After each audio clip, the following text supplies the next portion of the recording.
of the United States of America and to the republic for which it stands, one nation, under God, indivisible, liberty and justice for all.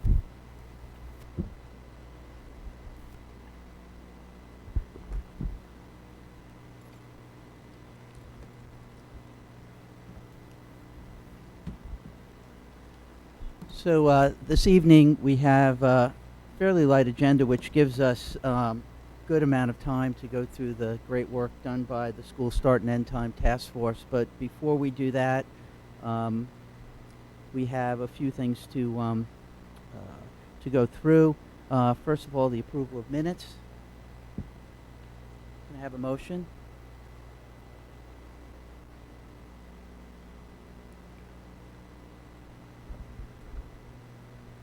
Move that the Weston Board of Education approve the minutes of the January 15 workshop, January 21st meeting, January 23rd workshop, January 23rd executive session, January 27 Q&A session, January 27 regular meeting, January 29 workshop, and January 30 approval and adoption of budget. Any discussion? Would you like a second? Second. Second. Thank you, Gina. Any discussion?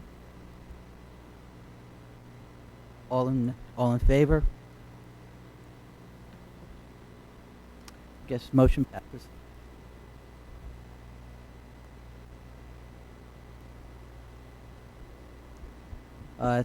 Next item on the agenda is public comment. If anyone from the public wishes to come up and make a comment, please do so at this time.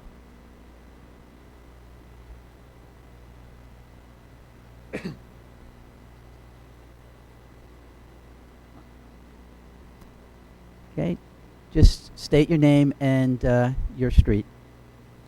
State your name and the street that you live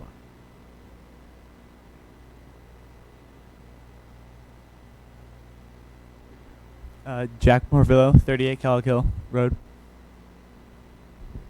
Dr. McCursey, members of the Board of Ed, and friends. My name is Jack Morvillo, and I'm a junior at Weston High School. Thank you for this opportunity to speak about our upcoming St. Baldrick's Team Weston fundraiser event this Saturday, February 29th from 6:30 to 10 p.m. at St. Francis. St. Baldrick's is the largest private funder of childhood cancer research worldwide, and we help with the good work they do. This is our third annual event where the members of our community and students representing all 4 schools shave their heads in exchange for pledge donations to stand in solidarity with cancer patients everywhere. We already have 54 shavies registered this year, and we hope you'll join us to watch them go bald for a cure and celebrate their courage. This will be my 7th year shaving. The event Saturday features live music from local band Residual Groove, delicious food and drink, face painting, a silent auction, and a meet and greet with former New York Giant and Super Bowl champion Chris Canty. Our primarily student-run group, with the support of the Weston High School St. Baldrick's Club, has raised over $100,000 in its first 2 years. We couldn't have done it without the support of our schools and principals Wolak, Doak, and Falber, and we hope this year will be even more successful. It's magical watching our Weston community come together to fight for cancer, and we hope that you will join us this Saturday. Thank you for your time. Thank you. And thank you for your contribution, your efforts to such an incredible cause. And those listening at home, reminder, I know, Gina, if you want to give another plug. I will be a little shameless. My son Andrew joined Jack several years ago for the first time as an 8th grader to shave in Westport, and it was a special moment for the kids to kind of give something of themselves to benefit others. And then we're such a tight-knit group of friends that we decided to take it to the next level. And when the kids entered Weston High School, they created their own club, and then they have expanded it. It's, I think, the 2nd largest club at the high school now. And it truly is a major community effort, and that is the best part about this. I mean, everyone knows that what makes Weston special is the community and the schools, and this event brings both of those together. And you know what? When you hear the success stories of children who have beat childhood cancer, you really, know you're making an impact on families for generations to come, and it's just very special. So if anybody wants any information, you know how to find me. My email's on the website, and I can hook you up with the right person to get tickets for the event if you'd like to support one of our shavees, if you want to join us as a shavee. It truly is a special evening. Thank you. Okay, thank you. Now let's hear from our student reps.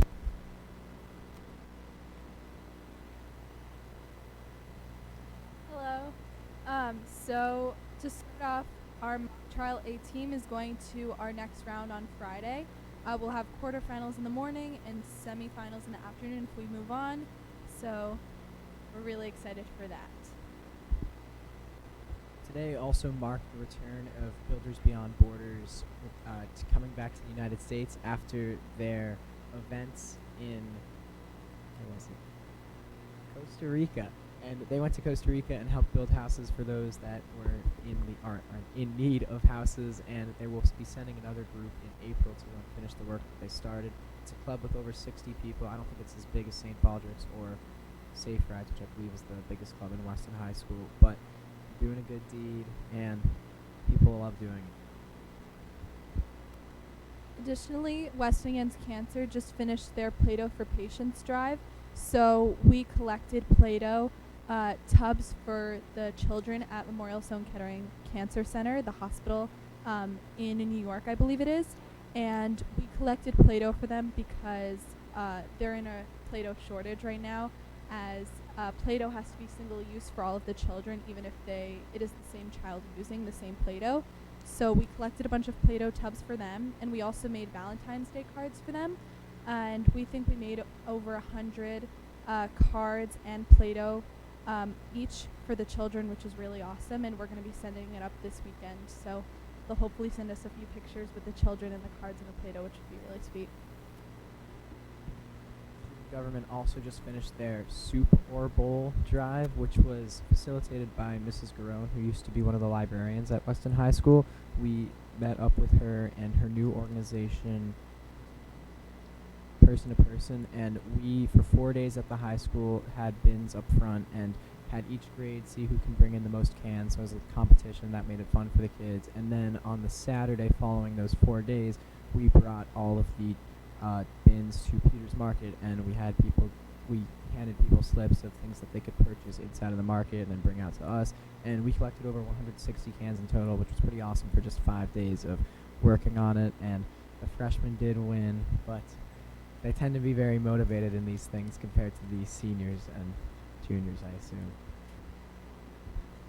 So we received the results of the climate survey of the student responses, and we made a subcommittee in student government for analyzing the results, and we're going to be analyzing these within the next few weeks before we share it with the larger student government and then eventually with the rest of the students. So we're really excited to look at those results, and from what our administration has told us, they're pretty good results, so we're excited to see them. The next big event that student government has coming up is the March 11th Pep Rally, where we will be honoring the teams that have performed well in states and SWCs. We'll also have a mix of student and staff activities, like a basketball game between a lot of the varsity athletes of girls and boys basketball teams versus any faculty that wants to get involved. We'll be honoring girls track and field for state champs and winning SWCs, and boys track and field for winning SWCs, and also Elise Russell and Matt Bigelow for both attaining records in their individual events.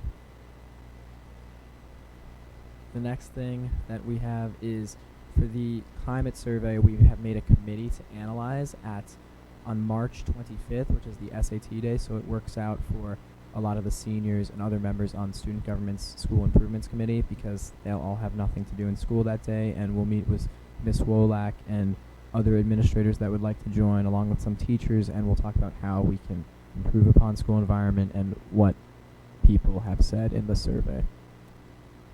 Additionally, we're meeting with the cafeteria staff with our school improvements committee to go over different items that students want to see. We're kind of keeping up this relationship that we've had with the cafeteria staff over the past few years with our school improvements committee. So we're very thankful that the cafeteria staff is so willing to help us voice what the students want in the cafeteria, which has been super successful so far. Additionally, Cinderella, our high school production, will be from March 26th to the 29th. And I'm part of the pit orchestra. We're working really hard. We're super excited. It's a very fun show this year. And I know that rehearsals are winding up as we only have about a month before the show. So we're really, really excited for that. In addition, Triumph Music Honor Society had their annual Valentine Graham event where students paid $1 or $2 for a Valentine Graham to send a song to one of their friends in the school. And then our Triumph musicians would either play or sing that song throughout the school to those students. And this was held on the Wednesday, the half day before February break. High School's green team also had a donation drive for the Australian bushfire relief, and we actually purely just asked students to donate money, and we were able to earn about $250, which was pretty awesome for just asking kids for their heart and support.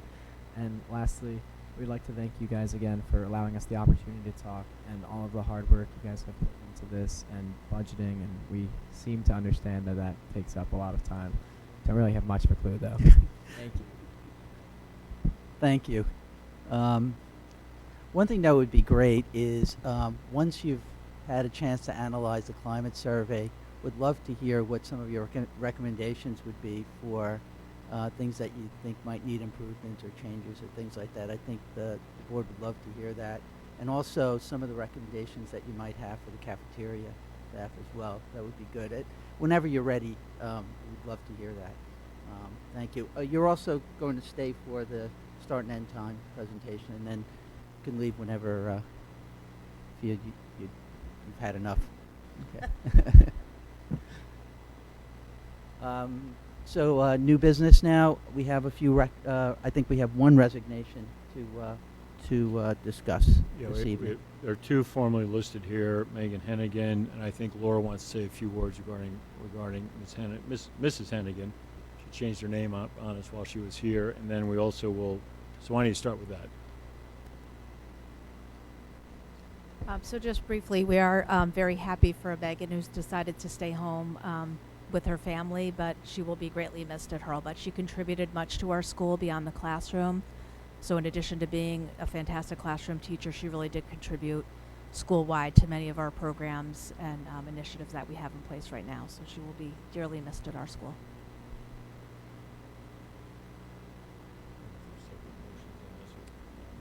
Yeah, Two separate ones, correct? there's two separate ones. So if we do Megan. I just want to underscore Laura's great points about Megan. And she was a phenomenal kindergarten teacher, and then her effects were well beyond the classroom. So we actually occasionally will allow teachers a second year of leave, and we did reach out to her to remind her of that, but she's very much focused on wanting to be with her budding family, which we heavily endorse and support. So it's a great, great loss for us, but we greatly respect her decision making. Can I have a motion? Move that the Weston Board of Education acknowledge the resignation of Megan Hannigan effective January 28, 2020.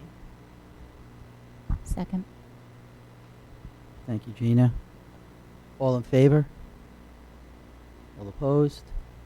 Motion carries. Now, do we have a second resignation? Resignation of Lorraine Zach, who was here briefly as a WIS school psychologist and has resigned. Can I have a motion? Move that the Western Board of Education acknowledge the resignation of Lorraine Sack effective February 19th, 2020. Second. Thank you, Taffy. All in favor? All opposed? Okay, motion carries. Next item on the list, we're going to change the order. I don't think we need a motion for that, but the first thing that we're going to do before we go through the financial update is to hear from the school start and end time task force. This will be the first presentation to the board of the work of the task force, and it's not. We're not looking to approve a school start and end time at this meeting. This is a presentation. I think that after this we might have some recommendations for follow-up from the task force, and we're scheduled, if we're ready, to make to vote on a recommendation in the April meeting. That's if we're all ready to do that, given the amount of information we get today, plus any follow-up work that we ask the committee to do between now and April. Yeah, I think Ken's going to lead us through this. We have members of the task force here as well who can answer questions once we get into that. There is a PowerPoint. We'd ask that you hold all your questions till Ken gets to the other end of it. But again, we've got members, not all, but members of the task force here. I would reiterate something Tony said. It'll be on the March agenda for you as a board. And from the various committees between now and April, you may say this is a topic that needs to be before your committee. And this is designed to give you lots of opportunity to engage.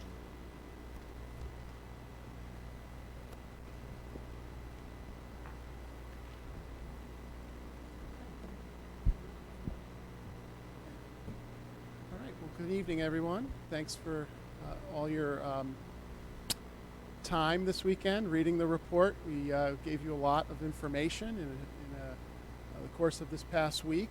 So on behalf of the task force, I'm very pleased to deliver this presentation tonight, and the task force to my left is here to answer questions along with the administration and really have a good dialogue tonight regarding this Healthy Learning Environment Initiative, really looking at school start and end times. At the end of the presentation, I'll have our task force members introduce themselves, and we'll start to dive right in.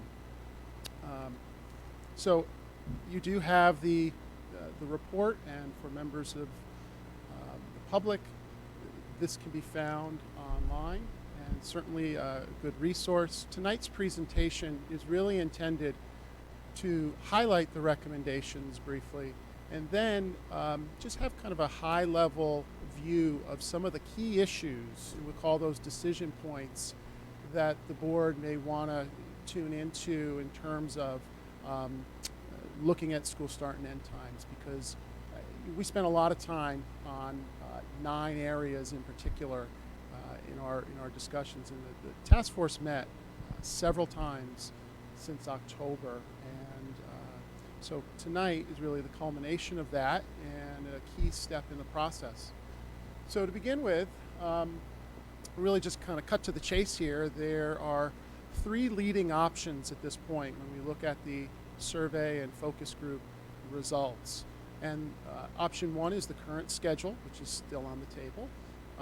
And then option 3 is a 15-minute delay to the start time, and option 4 is a 30-minute delay with 15-minute reduction to the school day. And option 1, there was overwhelming support from our teachers for that option. In addition, parents as a whole supported option 1. That was their leading option, with option 3 and 4 a close second. But when we disaggregated those results, the upper school parents found option 3 to be preferable, actually, and then option 4 and option 1 after that. So when you look at the parent results and disaggregate by K5 and 612, there was a little bit of support for changing school start times with the upper schools.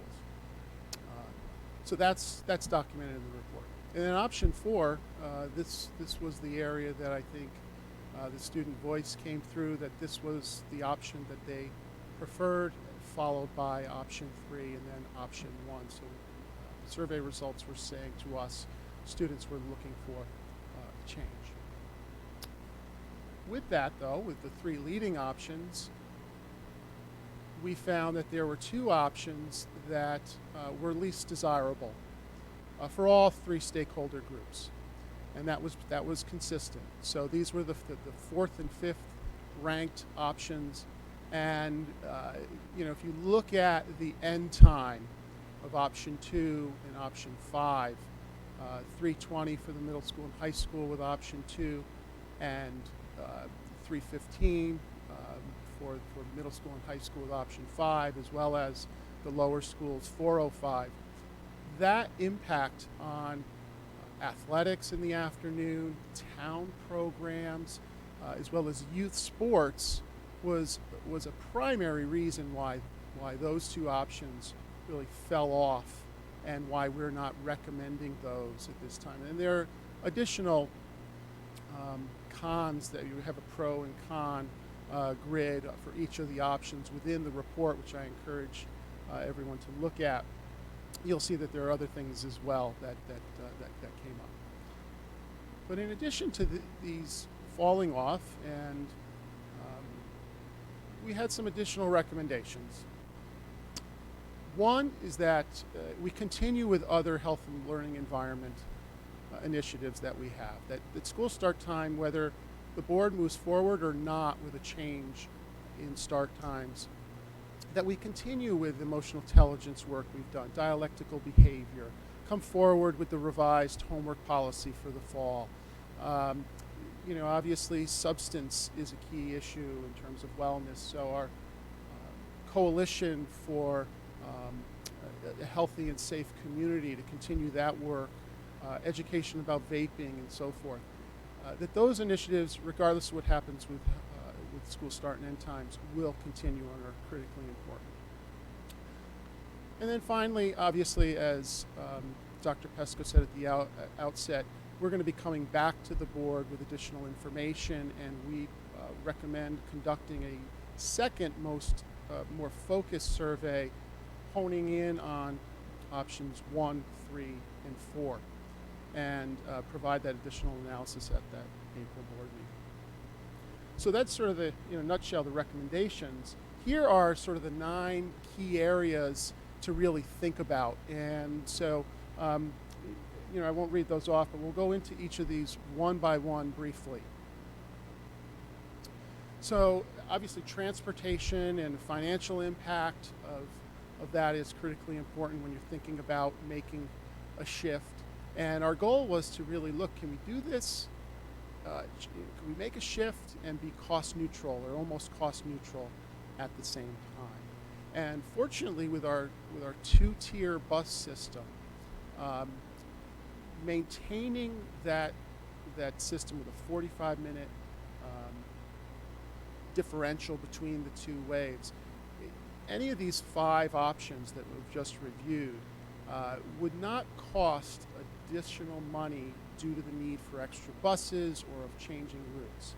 So that's a real positive to think about, that if option 3 or option 4, for example, were preferred, it would not require additional buses. An additional bus might be $65,000, and if you were to change the route, need more buses, that number can go up pretty quickly.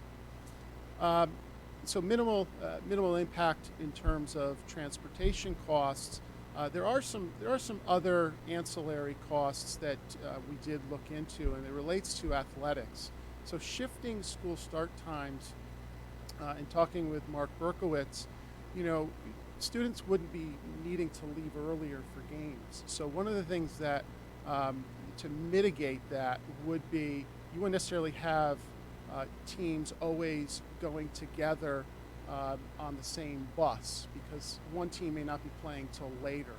So having some additional charter buses for games so students can stay in school. We estimated a budget of about $10,250. I think it's safer to say, $15,000 just, in case, just being conservative. So that, in terms of, the budget for transportation, it would be a slight impact. Also, we're also looking at the costs of, any change in schedule. You have to change the bells, the clocks, and so forth. There's a budgetary impact there, as well as with Power School changing the master schedule. So we're looking at that cost. It's probably along the same lines of that additional transportation cost, around maybe somewhere $16,000 to $18,000. But we want to pin that number down for our next meeting. Traffic flow.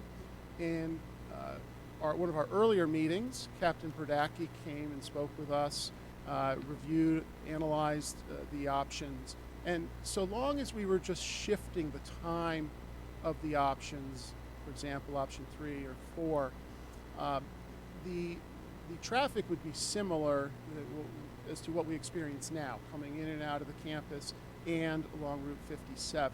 So in his estimation, as long as we maintain that 45-minute cycle between the waves, traffic would be similar to where we are currently.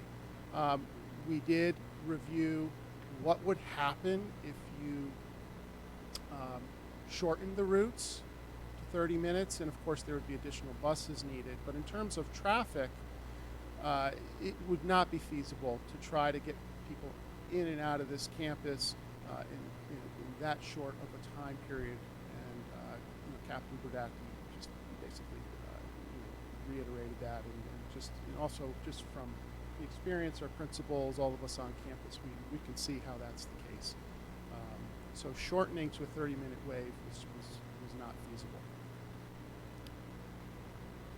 Instructional time. So option 4 is unique in that it reduces the school day to 6 hours and 30 minutes. That 15-minute reduction is really trying to reduce the impact on the end of the day, right?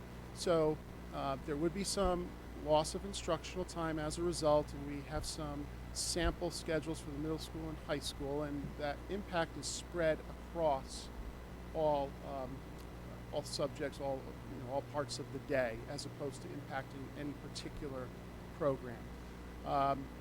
The educational aspects of this, when you're looking at a little bit here and there, we feel that could be manageable, but we're not looking or targeting any one particular program. Certainly the principals can speak more to that in the question and answer. There are contractual implications raised through the task force in relation to option 4. And we try to give the board some guidance here as well within the report. Both the WTA and ASME bargaining groups are not in support of that option. So we did qualify that in the report. And the task force does not want to see a financial impact on either bargaining group as a result of shortening the school day. Now, we do give a recommendation of taking that 15-minute reduction and putting it on the wraparound time. That's the time just before and just after school where teachers are involved in supervisory duties, or even contacting with students if it's extra help and things like that. So that was certainly something that had come up in our conversations. So other factors came up with later start times. And through the comments of the survey, clearly at the K-5 level, childcare is a point of pressure. Parents, working families, having to get off to work, even if you're shifting just 15 minutes in the morning, there are concerns about, well, I have to change my child care needs. And that's both staff and families around the district. So there's currently not a lot of options that parents have here within Weston, and that's something that can be explored further. And the other piece is, from a student standpoint, we have a lot of programs before school, whether it's musical groups, things of that nature, kids coming in for extra help. Because these are periodic, these are in many cases by choice for students, we're recommending continuing to allow these activities to take place before school, rather than coming out and saying, well, we have this new start time, if that's indeed the case, and then nothing can happen before that. We're saying, allow that to be a choice. In terms of later end times, you can see that both options 3 and 4 are 15 minutes later than what we currently have for the K-5 and 6-12 levels. And the reason, it's not just athletics, that is driving this, but if we go later into the afternoon, there's this cascading effect on athletes, Parks and Rec, youth sports, because everything shifts later by a corresponding amount of time. And 70% of our students participate in at least one sport. So our student athletes are impacted. But options 3 and 4 seek to minimize the impact at the end of the day. So I alluded to the athletic concerns, and there would be an increased loss of instructional time for athletes and coaches. I think the information that Mark Berkowitz gathered and is in the report is very detailed, very helpful. Certainly take a look at that. Athletes, the later you go into the afternoon, leaves less time for homework, highlights again the importance of multi-pronged approach to wellness, looking at that homework policy. There are some sports that don't have lighted fields, and you have to play those in the light, and in the springtime the days aren't as long. So for example, with baseball, if the game starts, home game at 3:45, and let's say take option 5 where we were projected to get out at 3:15, that's just not enough time for students to safely get warmed up, get ready, get out on the field. And usually when you're a home team, you have a little bit of advantage and you take batting practice and things of that nature. With option 5, sports like that don't have the advantage of lighted fields would also have to get out early, whereas they don't have to now. So again, 3 and 4 are recommended because of their lesser impact on student athletes. Town programs, and I learned a lot about town programs in this process. And it was great to have representation from Parks and Rec on the task force. So again, moving later into the afternoon moves things later into the evening. Pleased to report that the majority of Parks and Rec staff would be able to run programs if start times are delayed. 1/3 of WOW program instructors will have a scheduling conflict. You can see even currently our youth basketball teams, games run all the way till 9 o'clock, and so there were some concerns about those students getting to bed at a reasonable time as well if things shift later. So in talking extensively with Mark Berkowitz, options 3 and 4 allow us to keep the high school practice schedule as close to what it is now to avoid impacting the other programs and activities in town. But there are days where this might not be possible, and but I think that's the commitment. So finally, in terms of implementation, it's targeting an April 2020 decision if possible, and implementation in the fall could happen, particularly if option 3 is the preference.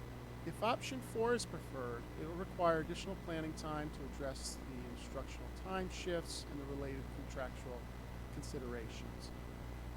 We also advise the board to consider lead time required for families and staff to plan for any implications related to child care and other employment, things of that nature. And so that's really in a nutshell sort of a summary of some of the major issues. And I would like you to meet the members of the task force here who you may not know, so I don't know if we can get the lights. And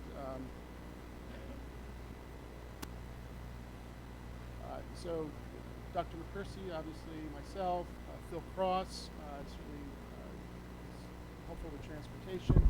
Lisa Wolak's not here tonight, but Mark Berkowitz is able to speak to the high school. Laura Cadis, let's see, Aaron Merrifield, Stacy Slater, both from the WTA, both teachers in our system. Kim Spangler from ASME Union, she's not here tonight. Kristen Anker from PTO, and Jenny Walsh, PTO as well. Joe Parsepi from Parks and Rec. So there's your task force, and welcome. Great. all your questions. first I want to thank the task force for this incredible piece of work. Really well done, well presented, and it certainly gives the board a lot of information from which to ask questions and sort of guide us through this decision-making process. I have one question. I'd like to focus on the lower schools. Just the trade-offs. Tell me the pros and cons of going from 8:30 to 3:15 versus 8:50 to 3:35. Just want to understand that a little bit more as it relates to the lower schools.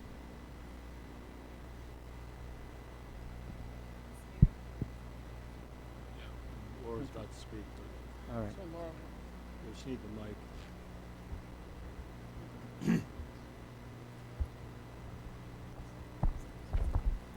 I think the reality is that when schools around are looking to do this, the focus isn't at the elementary school.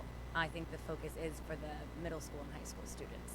So, as we sit here and as I listen during our focus groups, I think that comes out as an underlying focus. Like, well, what about the younger learners at the end of the day? Like, from 1:30 on is as hard as it is. So to extend that when really in the morning, again, not at the high school start time, but, they're really fresh when they come in. So I think just the reality of what the research is showing, it's really the focus is for what it's doing to the high school students as opposed to the lower students.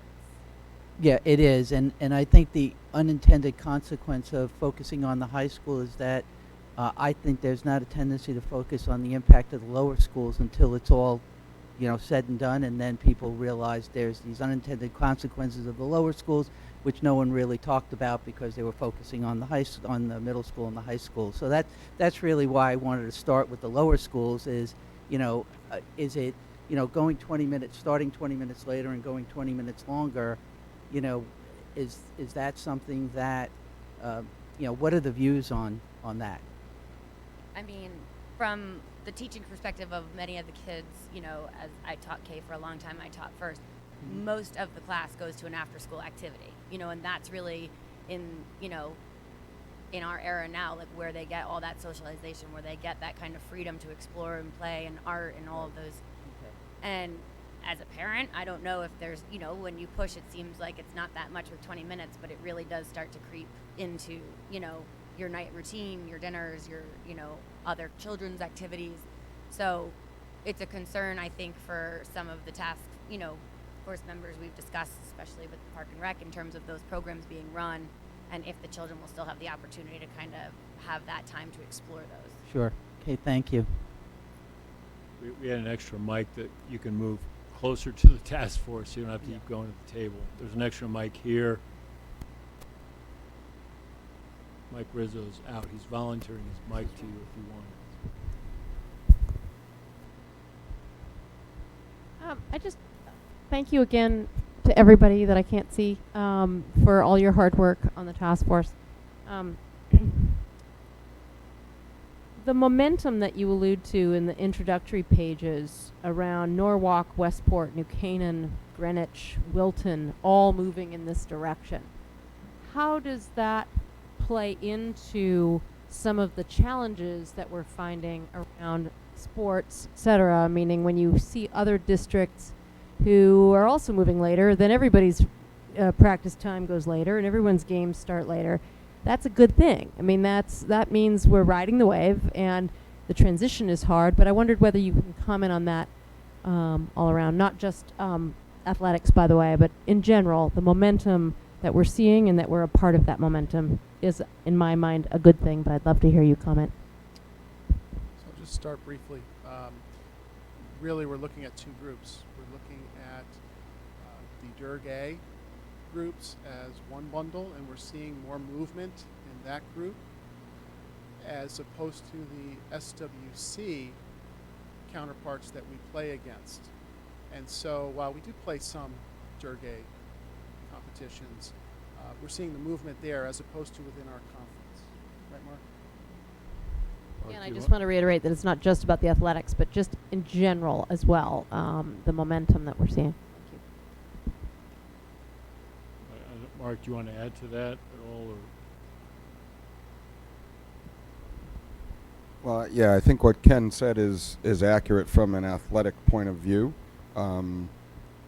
It, there are some schools around us who are looking into that now, as we are as well. Greenwich, as we know, went to a much later start time, and then had to adjust their school day to accommodate that because their athletes were missing too much school. So they did, I believe, last period turned into an activity period, so that their athletes weren't missing actual school time. Others are looking to do it, moving forward as we get closer. But as Ken said, it isn't the schools in our conference right now, so it's hard from an athletic standpoint to say, yeah, this is great. We're just doing, we're kind of catching on, the wave's going, and everyone's going to be there. We're already one of the latest schools getting out in our conference. So we already forced the conference to push start times of our competitions later, and some schools aren't able to accommodate that because of light situations and field situations. So I do feel that in our conference it would put us at a little bit of a disadvantage until and when the other schools, if they do decide to catch up.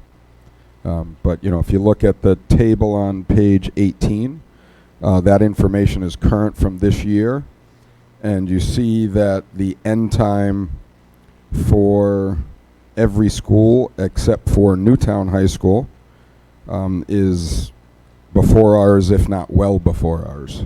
Newtown is a 2:32 dismissal, but they also start their day at 8 o'clock.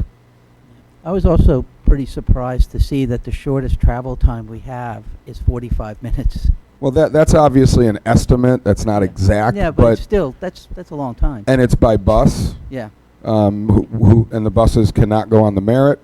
Wow. That's on page 17. And yeah, it's pretty accurate. That's what I estimate when I'm planning a bus to go to an away event for those schools, because with traffic and that's another thing that we don't really discuss. But if we get out 15 minutes later, the traffic's going to be even more. And heading to some locations, 15 minutes will mean an extra 30 minutes, not just an extra 15 minutes. So we'll have to build that into our travel time. But yeah, there are a lot of, we're not the most easily located school for people to get to or for us to get to other schools. I mean, the momentum question is an interesting one. I think the athletics is the key point, though. That's the place where you intersect with the other districts most actively. I mean, otherwise, superintendents are comparing notes like crazy on this. Other parts of the unions and teachers are comparing notes now increasingly. The parents are comparing notes. Our PTO reps reach out to other districts.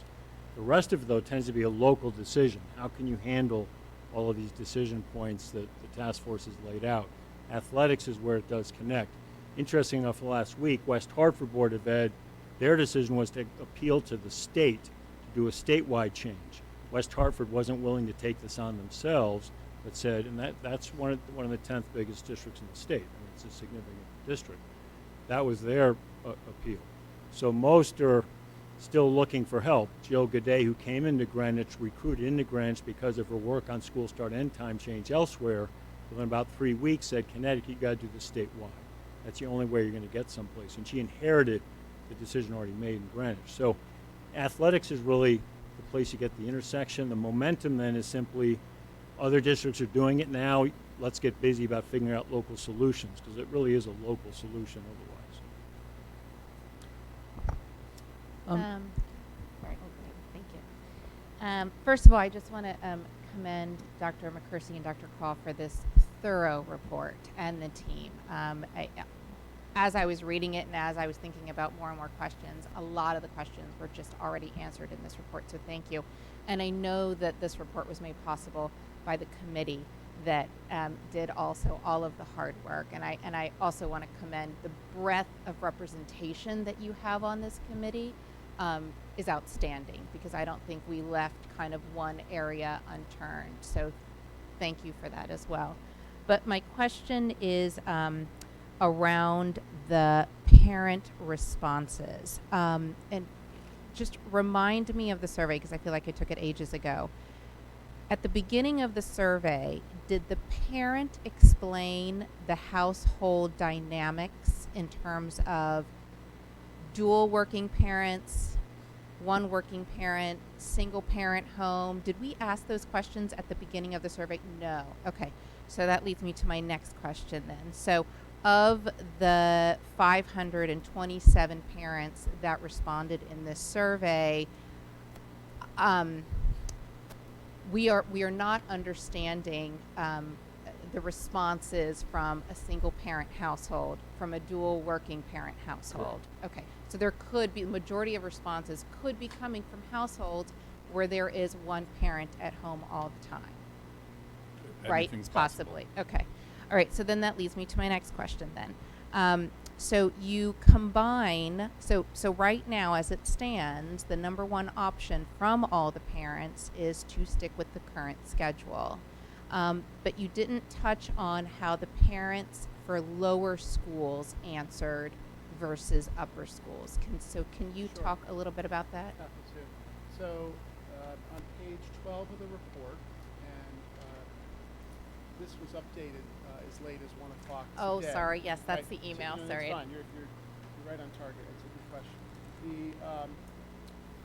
The order here of parents overall, option 1 being the leading option, then option 3, then option 4, overall was the same as the lower school parents. Right, so that reflected, that there overall also reflected the lower schools in terms of the rank ordering, and not a big difference between those three. The upper school parents, which interestingly enough represented 75% of the parents who completed the survey,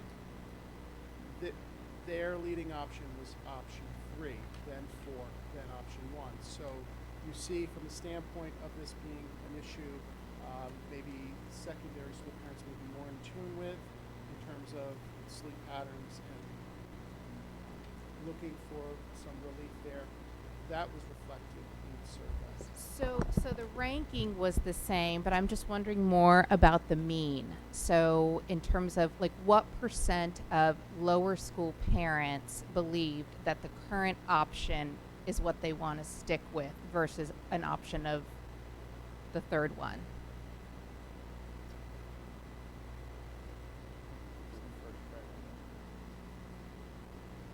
What percentage of the elementary identified parents preferred the first option? Correct. Over? So like I'm just looking at your mean, median, and standard deviation numbers here. So more of the numbers, because I would assume, just from still having a child in Hurlbut and all of the parents that I've spoken to about this issue, I have yet to meet a family that is embracing a later start time. And as you think about the survey, we also have our 2 PTO leaders here who ran focus groups, and we purposely paired the survey research with the focus group insight. So I urge the board to ask them or get them involved while we're thinking through the survey. Sure. That's the pre-cold call.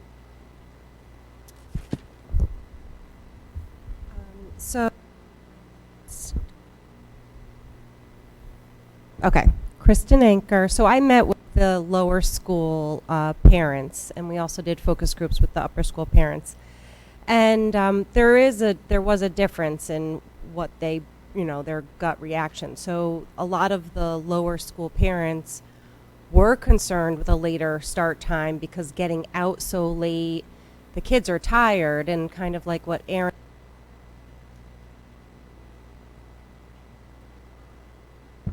chapter 130. So that was a concern. And then also the lack of before care. So if there is a later start time, well, parents who are dual working parents, they said there really needs to be some type of before care if that's going to happen. So that was kind of the main gist of it. And with the upper school parents, they initially they liked the idea of the flip because that just made sense, and people weren't having to go much later. then when the lower school parents thought, oh, my child's going to be getting on the bus when it's dark, like so early, that just didn't really work well with those parents that had very small children. They did not want their kids waiting outside for the bus at 6:50. And of course, that was right after the raccoon attack that had happened. So everyone was up in arms about the wildlife in Weston. And it's true, like, we have to be careful about other things here in Weston. I don't know. Jenny, do you want to? So, yeah, I mean, as I hear this discussion, it feels like, you know, we don't want the younger kids to be an afterthought. You know, it points more and more to the flip one, right? So I would just urge everyone not to make decisions based on, you know, maybe single incidences. And if that's the main objection, think about it more broadly. Well, that's a great question. I mean, I think you were going to speak a little. Yes, hi there, Jenny Walsh, and I am the upper school rep, PTO rep. We held 3 separate focus groups, one for the upper schools, one for the lower schools, and we did a combined, the last one. Because it was a focus group, it was a small group, approximately 12 to 15 people. To tell you the truth, it was challenging to even get that many parents to get involved. We wanted a broad view, so dual working parent families, mother's perspective, father's perspective, single parent perspective, a parent that's also a coach, a parent that's also a teacher. So it was important that we get perspectives. But these were small, this was small, 12 to 15 people. So it was interesting. We found that the most popular was just flipping it, if doing anything at all. So it was interesting to see the results of the survey that were not supporting that. Yeah, and I think, Victor, we can probe more deeply on why the flipped one didn't even make it to the top 3, even because we didn't just take survey data and say done. We looked at the survey data, the focus groups, the expertise of the task force itself, looked at what other communities are doing, and very few now are really going down that flip path because of that early time slot and the implications for that. But you know, we can shed more light as we move through this on why the task force felt just don't even put flipped up there. Let's try and focus it down. But again, it wasn't isolated to 1 or 2 little particulars, but looking at things very holistically from multiple data points. Right. Now, do the people on the committee who are, I mean, is there a reason to reconsider that cut of the flipped scenario? I mean, is there reason to think about it again? If I could just on that topic, and the task force can also respond. On page 9 of the report, when we think about K-5, and this came out as well in the comment section of the survey.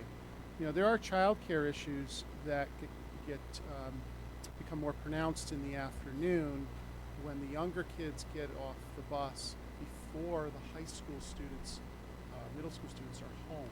Sometimes the older siblings are there when a student is getting off the bus, when a parent can't necessarily be there. That came through in the comments and the conversations that we've had.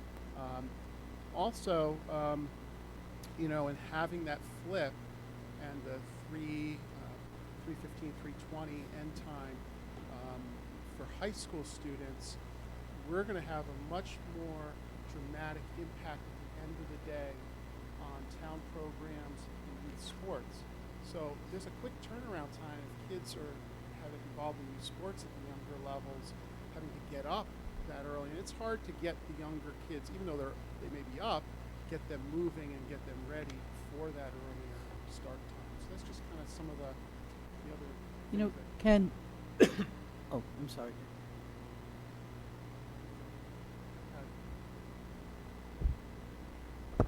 So the other, for us, the other challenge would be if we were to flip all of our band, orchestra, chorus, robotics, coding classes are all before school.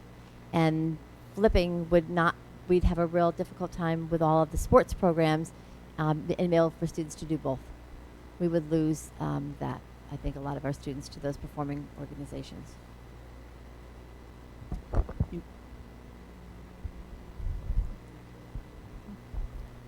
I Going back to the earlier question, just I have the raw data here from the survey from the elementary school and WISP parents, because I don't have it broken out by median and mean, but I can tell you 173 parents answered. Of those 173, 68 ranked option 1, which is the current schedule, as their top option. And so overall, if you know, again, as Ken said, they ranked it. Current schedule was their first choice. 15-minute delay was their second choice. 30-minute delay with a shorter day was their third choice, and the current flipped was their fourth choice, with the 45-minute delay being their fifth choice. And I can show you all of it broken out. What was that population? Excuse me? I missed the beginning of what you said. What was that population? That's the the two elementary school parents who answered the survey. Thank you. But I'm just trying to get an understanding of how many parents actually responded. So of the 527, how many emails were sent out? Or what % of this is to the total that responded?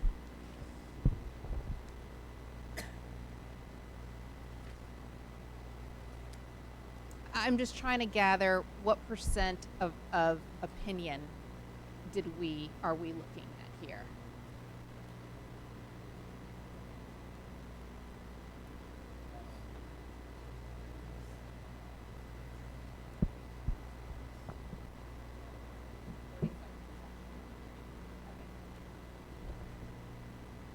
Can I, survey- Craig, is that which all sur- parents or by upper versus the?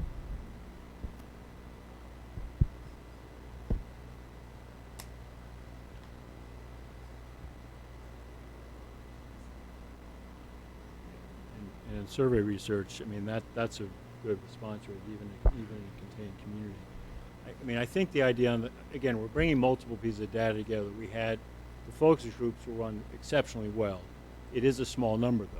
That was the only place where you had a critical number saying we think we have the flipped. I mean, the survey data looked at from your several stakeholder groups pushed the flip way down the list. So you then bring in the other factors from the administrators, teachers saying, here are other consequences of the flipped. You then look to other communities, New Canaan most recently, trying to push earlier, and some of the pushback as that's evolved, and Ken can speak to this, it's actually said, let's not send those children so early. You also have seen in the national media, for what that's worth, frankly, but you've seen for those communities who have done the flip, pushback from the parents of those younger children saying, you didn't think through those early hours. So I think bringing all of that together, the task force, and again, they're all here. I'm sorry, we don't have them all at the table, so you're speaking. Next time we'll have them all at the table, warning. They felt that all of that pulling together, to make a decision, you got to start to focus. So the task force felt reasonable focusing on these three and doing more probing research, surveys and focus groups in a public forum on those three. In there, you might have the flip reappear, but we also know from other communities, if you don't start focusing down, you never do this, because you can make options of all types. But I don't know if the task force wants to echo that, because you were pretty adamant on the starting to focus down. You may want to speak to that a bit. I mean, there was a key moment a couple weeks ago where you began to say, let's really focus down at least to these three. Well, one of the, just before that, one sec, just want to make a quick comment. One challenge we're going to have as a board is the fact is that, and one challenge in focusing this is you have 5 options and 7 themes, right? So it becomes, if 5 by 7 is 35 different boxes that you need to actually consider whether it's actually meeting the criteria, sort of meeting the criteria, or that particular theme is going to knock out an option, right? So it's coming up with a summary view of this probably for the next discussion would be good. I view it by saying, okay, you have 5 options, you have 7 themes. what does each one of these themes, does it meet, are you basically going to be knocked out because one or two themes are not really consistent with that option? Are all the themes consistent with that option? It's almost... And how are they weighted? Yeah, and then ultimately, once we kind of see what the challenges are with any one of those options, whether multiple themes that you have are not going to be, they're not going to actually make it through that option. At the end of the day, when we can see that summary, we're able to kind of then, try to weigh, the pluses and minuses of each, because none of these sounds like are going to be options that are going to be unanimous by any stretch of the imagination. So, And I'd love to have the task force speak to the focus, but I'd really urge you to think about these not themes but decision points. And it's really looking at how other communities have actually gotten over the hump to make the decision. So these are decision points, and it's not as much science, ultimately it's art, as to how do you kind of weigh those differently. Because some could say instructional time should trump everything else, but if 70% of your students are involved after school, that might trump it, so, or do you have 4 programs or not? It really gets, the other communities that have done this, you kind of get nuances to get it together. I also can assure you there's no community done this that doesn't have about 45% happy and the balance unhappy, whichever way you go. I mean, this is why still the vast majority of districts in this country, if you look just around us, the vast majority of districts around us are not doing this. You've got momentum, but at 160 districts in Connecticut, 2 or 3 have done this in recent time. Wilton did it 10 years ago. Weston was a leader then. But since then, you've had very few. And I think it's trying to figure those decision points. But I think the task force really grappled with when to focus. So if some of you want to share some thoughts on that, that would be helpful.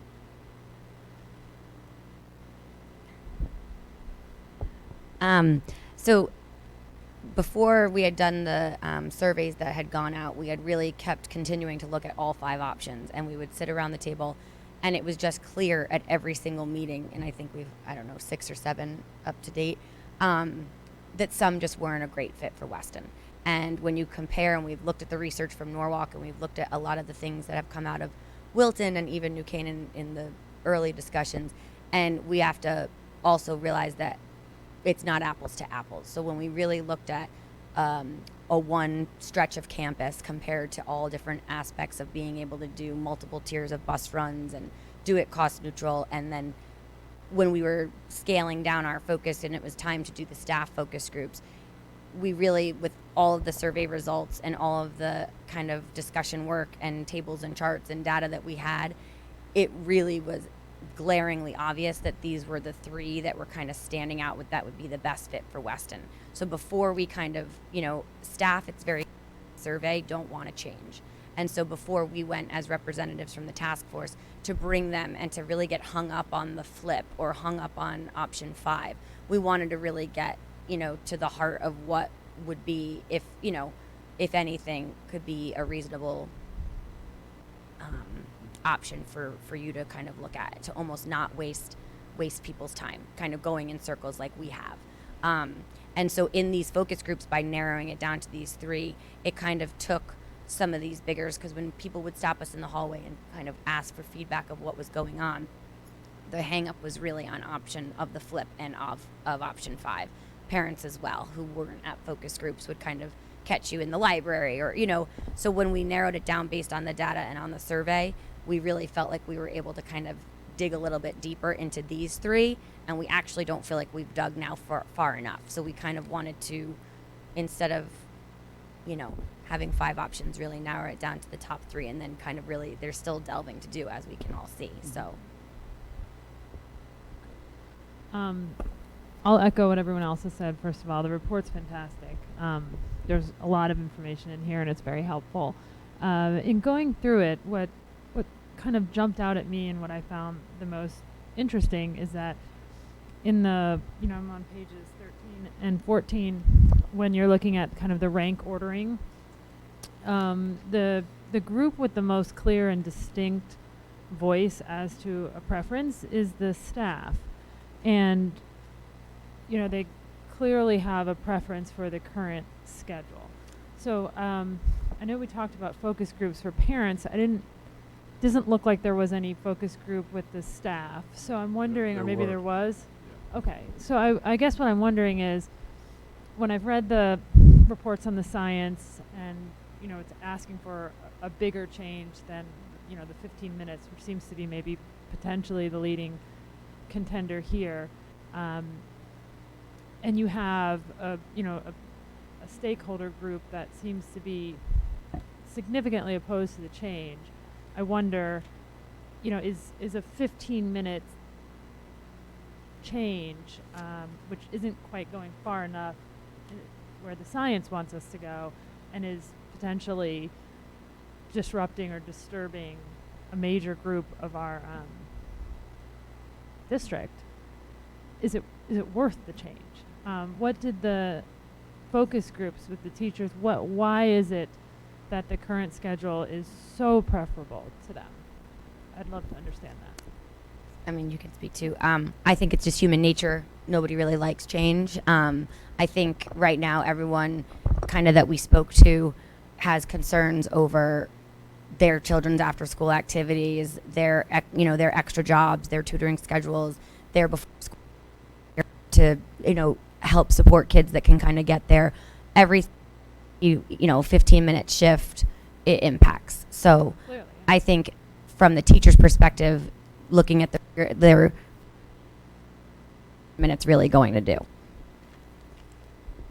And I think for the change too, that I think it was almost 60% of our staff lives 45 minutes away or more. So it's our day as a staff would not be changed that much. We can't leave 45 minutes later. Or a half hour later. Our day would be longer, both in the morning and the afternoon, because of commuting time. And therefore, it would also impact a lot of staff, not a lot, but a third of the staff has other job commitments outside of Weston, whether it's, or within Weston, whether it's coaching, whether it's tutoring, and changing it more drastically than 15 minutes would significantly impact income for them, as well as childcare for them for before and after school. So there are a lot of family time considerations. So I think those were some of the other reasons that teachers were not wanting to make that change. I just wanted to hear from Ken about when you made this change years ago, do you have data to compare then to now? So this was made 11 years ago. The change was made, and some of it was at that time driven from financial needs as well. There was an efficiency from going from a 3-tier bus system to a 2-tier bus system. It saved us a few $100,000 at that time, and so there certainly were benefits. And if Lisa was here, that could be a follow-up at some point. You can talk anecdotally. When you go from 725 to 745, there was certainly, and I think you think about students now, if you had to be at school at 725, what that would be like. But I think one perspective might be, if you think about where we were at 725, and if we got to at least 8 o'clock, that over that time period is, while now it looks like, well, is this really worth the impact? It's only 15 minutes. But I encourage just kind of thinking about any change, as we were at 725 at one point, and maybe incremental, but it may be getting closer to what the research is. I'm just curious if you have data from. I don't have any quantitative. Or anything like that. I think on a related question, Tony, can I interrupt for 1 second? Yeah. And just say that our student reps probably have studying to do, and I wondered whether they wanted to weigh in, or are you committed to being here till it's over? Because we talk a lot, and we could talk till late. So I just wanted to release them if you wanted. Yeah, whenever. I actually wanted to hear from them. I wanted to hear their opinion. I Yeah. mean, they are here as representatives of, the core group of students that this whole discussion is kind of aimed at Sure. taking care of. So I think this whole discussion, you know, that we as adults struggle with is, okay, we're going to let you start school later. That's going to put the end of your day running later. We all know that you guys are involved in a multitude of activities, whether that's athletics, theater, whatever it may be, and then homework on top of it. Like, what do you guys think? Like, what is your opinion about changing this situation? Well, before I answer, or before we answer anything, this seems to me to be a multi-tier kind of runoff from a previous question. So if anyone has anything else to wrap up before we speak, that's okay. I personally think that don't fix what's not broken. I feel like there's a lot that goes into it, especially with all the athletic stuff and students having to miss school. I think a 15-minute removal of instructional time wouldn't be a big deal because that rounds off to about 2.5 minutes per class. And truthfully, in the last 2.5 minutes per class, nobody's paying any attention anyways because everyone's thinking about the homework they're going to have or the test they have next period or what's lunch. But I just think that when you said when you mentioned the 25-minute previous change, I was thinking that would completely disrupt my entire schedule, and even such a small change would mean so much. It would mean like waking up 20 minutes earlier. Okay, now do I have to cut down my shower or whatever? But it's just, I think a lot of this might have come up from students' complaints, and I guess maybe even parents' complaints. I obviously am not educated on the background of it, but I think someone already said it's just human nature. People are just going to complain, and really there's nothing better than what we already have, I'm sure of. I agree with Graham. I know that Graham and I alone, for our student government responsibilities, we're coming in at least once a week, even twice or 3 times a week early in the morning, starting as early as 7 o'clock at the school to come in to meet with our teachers and meet with the rest of our government and different activities along those lines. And that is a choice that we make. And it's early. I'm not a morning person at all. I would love to sleep until noon every day, but it's a choice that we make to come in early to support these clubs and organizations that we love so much. And like Graham said, even a small disruption in that I think would personally throw off my schedule along with many of my peers. And from our perspectives, at least, we're obviously so far removed from any of the budget issues, from any of the timing, so we can't really speak to that. But from our perspectives, it seems as if it is working so far. It may be a little bit difficult at times, but it's working. And why go through so many issues and obstacles to just push it 15 minutes or so? I think is where we stand with that. I have one more thing to say about this is I think probably the main reason that makes Weston High School and all Weston public schools so amazing is the relationships that students can have with their teachers. The fact that teachers are so willing to come in early or stay after for extra help really keeps students into the material and interested in their classes. And personally, I think if I didn't have such great relationships with my teachers, I wouldn't feel the need to put forth so much effort into school. But I always feel that there's someone that wants me to succeed besides like family and friends. All these teachers want my help, and I think, or want me to succeed, and I think that obviously needs to stay. That's probably the most important part of education in itself. And if this inconveniences teachers and makes an inability for students to attain extra help before or after school, I think that's a huge thing that needs to be considered.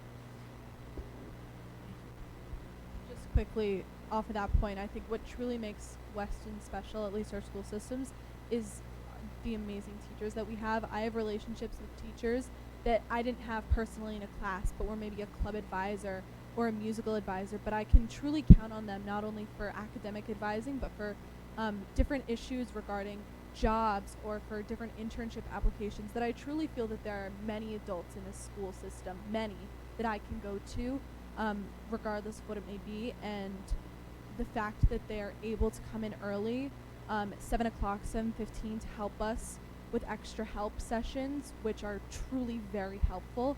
I know Graham and I, we have a statistics test tomorrow, and we know a lot of kids in our class that utilize extra help for that class, and it really does make a difference. So we're definitely in favor of keeping things the way they are. for those purposes for the most part. Thank you. Personal anecdote that makes this a little more personal is, I guess that is implied. My physics teacher, I often go in early in the morning to talk to him because he has a PhD in physics, and physics is his absolute passion in life, and he loves it. And I personally plan to go into that field in college and perhaps in a professional career later in life. And if I love going in early in the morning to talk to him about more things than we cover in the curriculum and his lifestyle with all this. And I just think that's a value to Weston High School that can't be discounted. Thank you. Taffy, you gonna? Well, I just wanted to bring us back. Thank you so much for your comments, by the way. And one of the takeaways I've had from this meeting is the comment made on behalf of the staff about the commute time. I think that's something I didn't realize, and it's a really important point. Excuse me.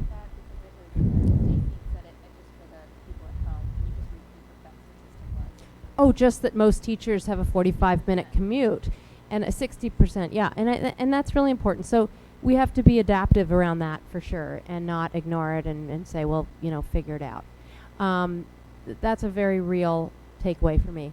The other thing I wanted to mention, or just muse on for a minute, and I hope we can all muse on now or later, and that is that for you guys in particular, you two, this discussion was not raised because we had budget worries. And it was not raised because we had logistics issues we wanted to fix or timing for sports or class or anything else. It was raised because the science tells us that high school kids need more sleep. You don't, because you're super people. You're like superheroes, and I can hear it every time you speak. But the science does tell us that that's what particularly adolescents and high school students need. Their circadian rhythms, it's all in there, and it was presented beautifully, I think, by the way, Bill and Ken in the report. And so that's why these discussions are happening. And as a board and a district, our first question is, what is best for the kids? And not just the high school kids. In fact, this is about the study of how we can better scaffold and support adolescent and high school kids to be more successful and healthier. Not at the expense of younger kids. So some of the things around kids, little kids having to wait in the dark for the bus, I hear it loud and clear, also very interesting. I raised kids who were little getting on these buses, and I have some questions about that because I don't know how many really little kids are waiting alone for buses. I don't know that any of them are even allowed to. I think they're supposed to be with a parent when buses come to pick them up. And when they're dropped off. And I may have that wrong, but I think that's what the rule was when I had little kids in the district. So that's kind of where I'm not saying it's not an issue and I'm not hearing it, but we have to be adaptive and we have to think about how to, if we are going to make some modifications, how we can make sure that kids are walked to the street and walked back when they get on and off the buses. I also am hearing things about daycare. And it's interesting when, before school care is a real issue in this town. And one of the things that's coming to light as part of this discussion is that before and after school daycare is a real issue in this town and something that we should build. And I have a growth mindset around this discussion. I'm interested in, okay, how can we build that up in this town? What have we got? What assets do we have here that we've got moms that want to start these businesses and people that want to start these businesses where they care for children in their homes, etc. I read it myself on social media. So I'm not saying I have answers or I've heard answers or they're all there in black and white. I'm saying that I'm interested in hearing all of this from a growth perspective on how we can adapt and modify. Would love your thoughts on any of that. That was not supposed to be a soliloquy. Yeah.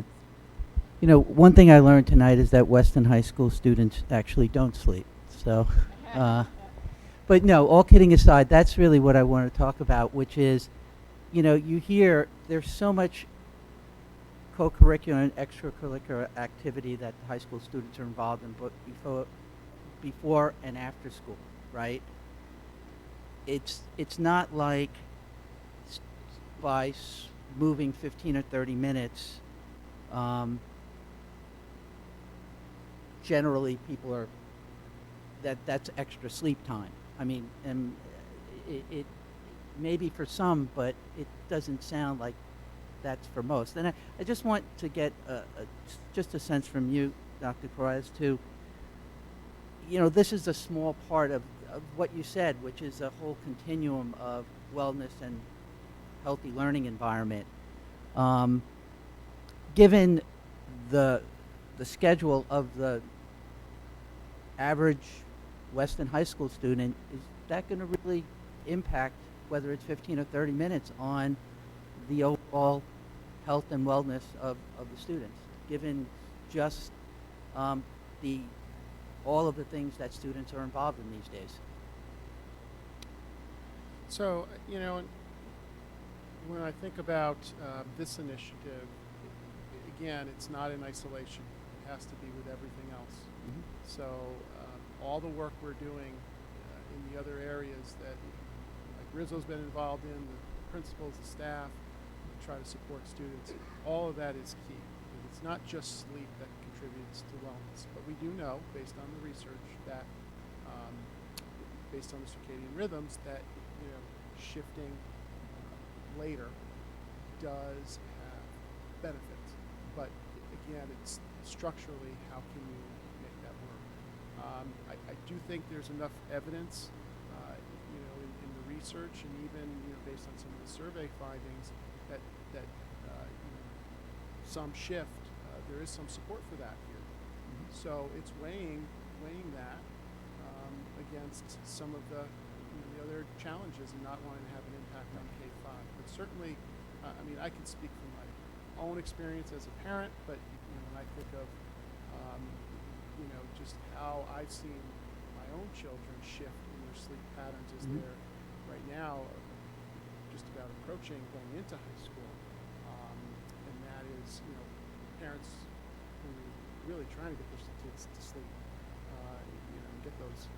get as much sleep as they can. It's a challenge. Yeah, I'm just wondering if that extra time will be, there'll be another activity substituted. in there. I think that's where we're still figuring it out, because so few districts nationally have actually done this. The end you get is small. But I think what's really important is the task force itself said, and this is where the task force has done great work.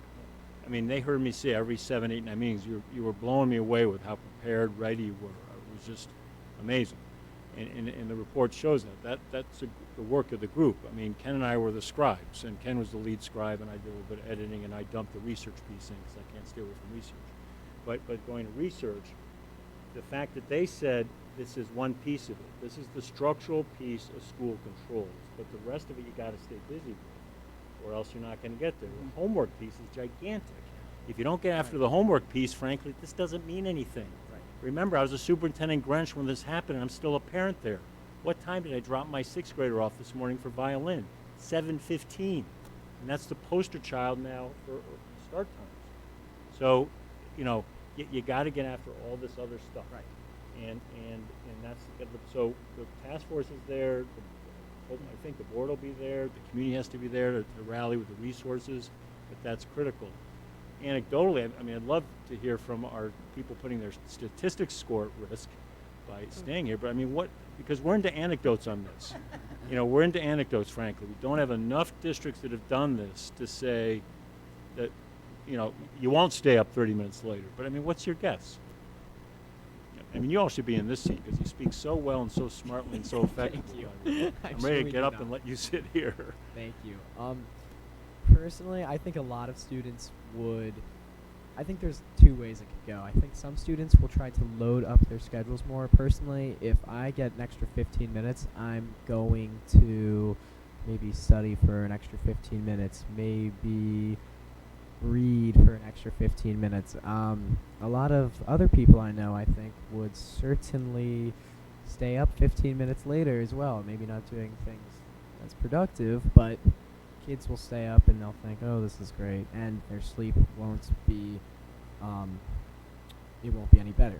And I'm not a sleep expert, so I really don't know how valuable 15 minutes of extra sleep is, but I think a lot of kids will complain and say, this makes no difference. Why did we even do this? Who cares? And I don't know if a who cares is worth the $15,000 of bus schedules or the additional couple $1,000 going into bells and power school, because I don't think students would value it that much. I think the only thing many students would really care for is something significantly noticeable, like making school 2 hours shorter and pushing it back an extra hour, but obviously that can't be done. I just think along that point, there's a lot of different factors that influence students getting to bed. And I know I'm guilty of staying up on my phone late. Even on a weekend when I know I can sleep in, I'll say, I can sleep in till 10 p.m. What am I losing by staying up till midnight watching Netflix, right? So I think for a lot of kids on school nights, even seeing I'm able to sleep in an extra 15 minutes, that means I can stay up on technology for another 15 minutes, which is obviously not something that can really be controlled.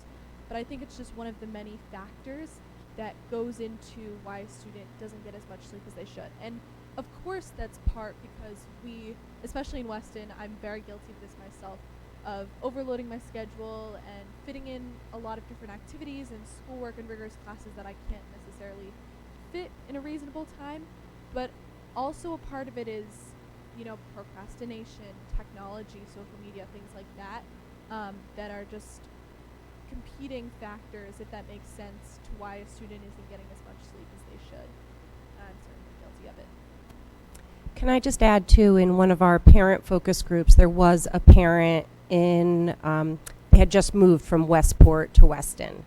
And there was a difference from about just 15 to 20 minutes from the Westport High School, or from Staples to Weston High School. And she said those 15 minutes really made a difference and helped so much for her son to get extra sleep.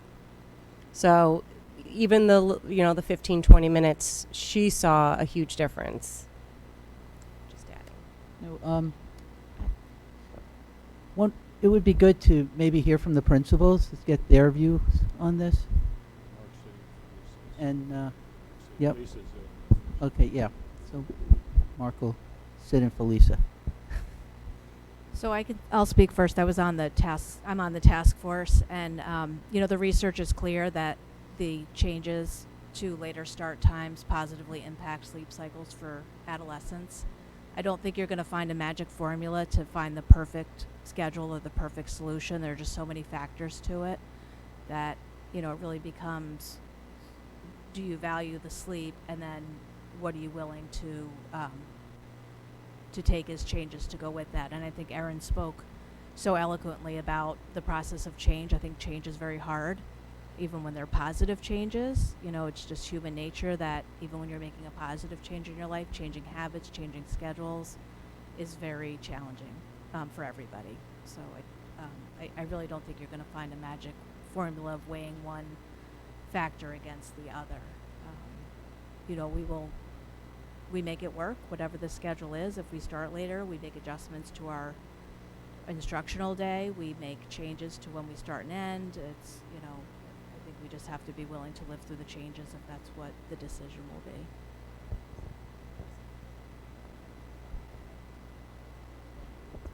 I was just going to say, well said. I really don't have anything to add, Laura.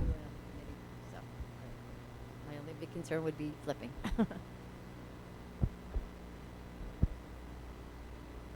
I have another question. If everyone's done, yes. Okay. Okay. So this question is for Laura and Patty, and I'm just thinking through any additional cost implications that there might be down the road that we're not thinking of right now. I know the only thing that's highlighted in this book is really around athletics, but I'm just thinking more around the paraprofessionals now. With younger children having a harder time to get through a later day, do you foresee maybe an increase in paraprofessionals that we might need to kind of help the younger children along to still absorb information at 3 o'clock in the afternoon? And I don't know if anyone has spoken to people in Wilton or Greenwich about this area, but I'd love to hear feedback as well. We don't have any direct information from other districts on that from the elementary level, but that's a good question. You know, the reality is right now, even ending when we do take into consideration what the end of the day looks like for the youngest learners. You know, most commonly it's kindergarten, so whatever time we go to at the end of the day, something has to be scheduled at the end of the day. So we do try to take that into consideration when scheduling. I would say the vast majority, if not most of our children do go to after school activities, so they're doing something at the end of the day. It's just how do we teach that? Even in our content areas, you know, we teach right from the beginning of kindergarten. Our children are immersed in reading and writing for 45 minutes to 60 minutes. So it's how we structure that time that gives us the biggest impact with what our children are able to do. So we would, you know, I would work with the team leaders, I would work with the staff to say, if we did go a little bit later, what would that look like at the end of the day? And where would we be able to get the biggest impact and the biggest positive benefits for our children? You know, if there's, do we put our morning meeting at the end of the day and do a closing meeting where it's really that gathering time, that discussion time, that social emotional learning? Erin, you know, feel free to jump in too, but we really would look at, you know, for the how we can structure the day. Yeah, there's so much data and research which I appreciate with regards to high school students in this book. There's nothing about the younger students, and that's the piece that I'm missing. What is their optimal time of learning? When, you know, how long should their day be? When should, I guess I don't know if there is data and research out there about that, but I would love to know more. I mean, it's a good question. I'd love to hear from Erin or Stacy on this. Also, parents. Joe was a great contributor from the town side. So, and you're getting a lot of the children at the end of the day. I think will be part of the answer is the reality is all those times for elementary schools, those are existing times.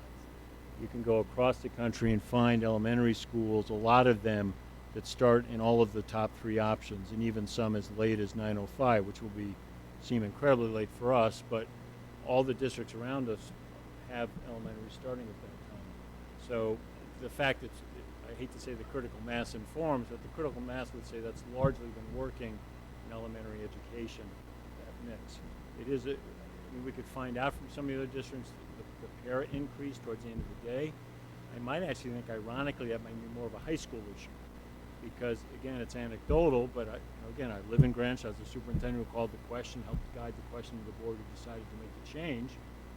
The feedback is beginning of the day is great, end of the day is terrible. Now, end of the day is terrible could be certain kids with needs are worn out by then, but I don't know, but it's a good question. But I think the elementary one, again, to be clear, all of those times are pretty common times in elementary schools. But fatigue effects, what it might mean to students, do we have to do extra coverage? And Joe, I don't want you to sit here without contributing because you've been a great contributor on the town side issues. I think the reality is it comes down to the wellness, the movement breaks, the extra recess times. I think a lot would have to be looked at. I think, you know, for instance, it was a conversation just anecdotally today at the lunch about how the kids used to kind of go out to the field and out to recess in the beginning of the day and kind of blow off some energy. And, you know, if we shifted, if maybe that could come back, you know, to give them that extra ability to kind of get their rhythm going for the morning and, you know, kind of gain it hopefully for the end of the day. But I think you would notice a trend just for what we're used to, at least in the beginning, while the shift comes with more movement breaks, more like a little bit of extra fresh air runaround time before, you know, if you had writing at the very end of the day. I'm picturing my first grade classroom, you know, if we had writing up until the end, which someone will have to, like how you would break that up then a little bit to give them that ability to get their brain ready for it. So again, everybody will adapt to what we need to do.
to a question a little bit earlier about elementary education.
Thank you. I have one question about just the option 4. If we actually comfortably mitigated that 15-minute reduction to the length of the student day, why would, option 4 would be a more attractive option than option 3, wouldn't it? Potentially, and that was one of the things that we were looking at. The option does bring us in the DERG to the lower amount of time, 6 hours and 30 minutes. The longest day in the DERG is Richfield at 6 hours and 50 minutes. We're currently at 6:45. Does help to mitigate that end of the day. There are, as noted in the report, significant contractual concerns that were raised. That's why in the implementation timeline we would need some more time to work through that if that was Yeah, an option, 'cause it let's does give assume there's something you can work through there. Yes, potentially, but you need time to Sure. to work through that. Yep.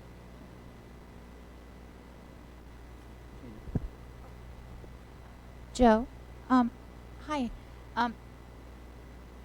Depending on how this all shakes out, would Parks and Rec and Youth Services be willing to consider possibly to step in as looking at offering some sort of before-school care program that's been noted that's needed, or after-school care? And you're smiling because you know I've talked to you about this for a long time now, but I'm just wondering, do your department or Charlene's department have the capacity to look at offering some sort of structured before or after school care? Yeah. So I was smiling because not only you and I have talked about this before, but a multitude of people, not only from the district and from the town in general, and concerned parents have brought this up. I actually just had a conversation with a parent last week about this.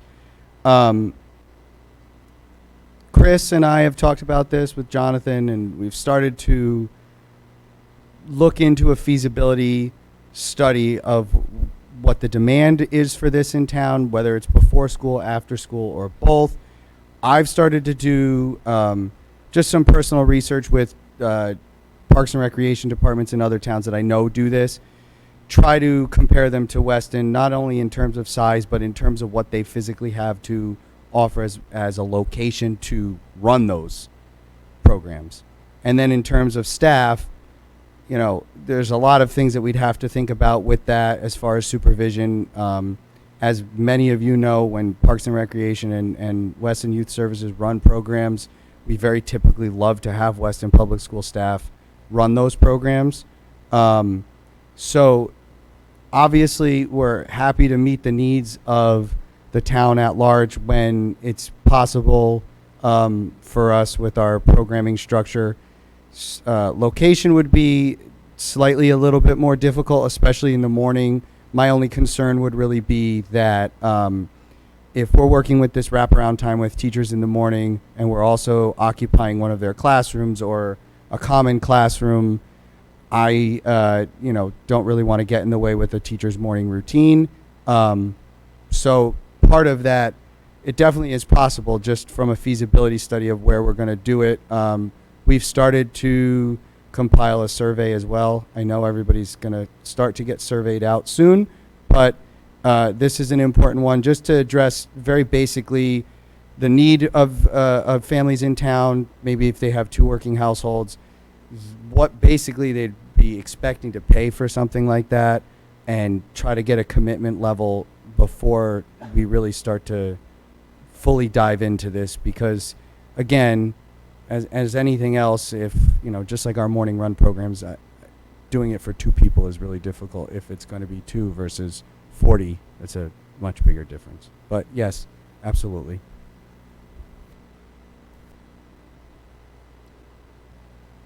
Any other? I have a question. Did you look at are more people going to drop their kids off or less drop their kids off if you make these changes? Were you able to make any kind of conclusion with that? No, we weren't able to get that. Yeah, the survey, this was the second survey. The more complicated first survey did look at that a bit, and it was, I mean, there are some, I think a solid answer on that would be it evens out. The ridership did not change much, but we did look at that, so we could bring that information back. That was a very complicated survey, but the upside of that is it give us some data like that. We tried to make this one lean, and if the board endorses the idea of another survey, the task force feels that needs to be very, very focused. I mean, there's been some demographic suggestions here we'd have to think about, i.e., dual working family, single working family. But we can get you that data. But it was pretty clear that pretty much stays the same. Tony, I don't know whether you're heading towards wrapping up this discussion, but I do want to address the next steps, and I don't know whether you're going to take a look at them. Yeah, no, absolutely. I think that, and I'd like to hear from my fellow board members, but I think the options that were on the table, 1, 3, and 4, sound like the options that need to still be on the table. I think the other options, unless I hear otherwise, probably not really options that we should have the task force pursue further.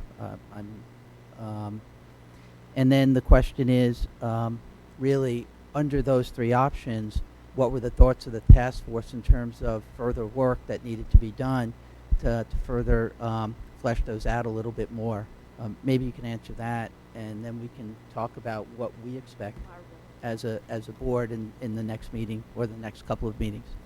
Yeah, certainly a more targeted survey focusing on these 3 options, as well as additional focus group meetings as needed, and potentially a public forum on this subject as well, and then pulling that information together for you for early April. And it's a quick but doable turnaround that we feel that we can, with a targeted survey at this point, we could do. You think it's reasonable doing the additional work and having a public forum before the April meeting, or sounds pretty tight? It is tight. The trick would be we wouldn't want to be bringing information into you on the night you vote. So making it tighter would be, we're thinking kind of early April to somehow get information to you. Sure. The focus groups, I think the staff, parents felt they could turn those around.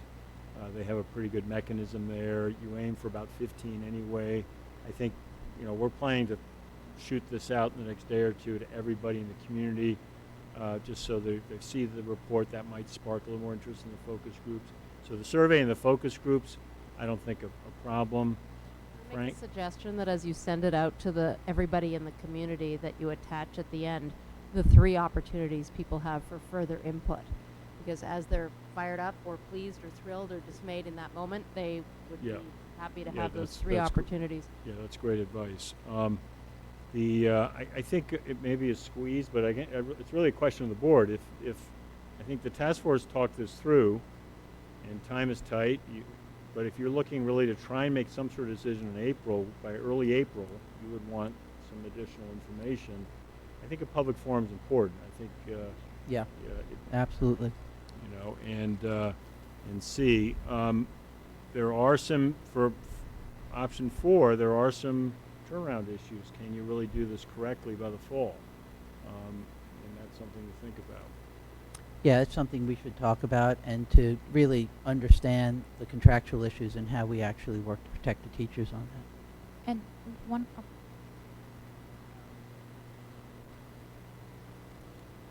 Yeah, sure. Yeah, absolutely. And just one quick thing. For one of the options, we noted an additional expense for busing for athletics. And it was noted in one of the bullet points that we may have teachers who need to leave early because of coaches, but I didn't see a cost associated with sub coverage. So I'm just wondering, like, do we need to flesh that out to make sure we truly have a full cost implication? We'll look at that. We'll look at that. Also, in your next steps, I wondered at what we're going to bring forward for April. I saw here that you'll bring forward, obviously, new data, new information for us to hear, and the expectation would be that the board would vote in April. At least that, or May, April. Well, I think you had put here, based on the board's April vote, which was number 6.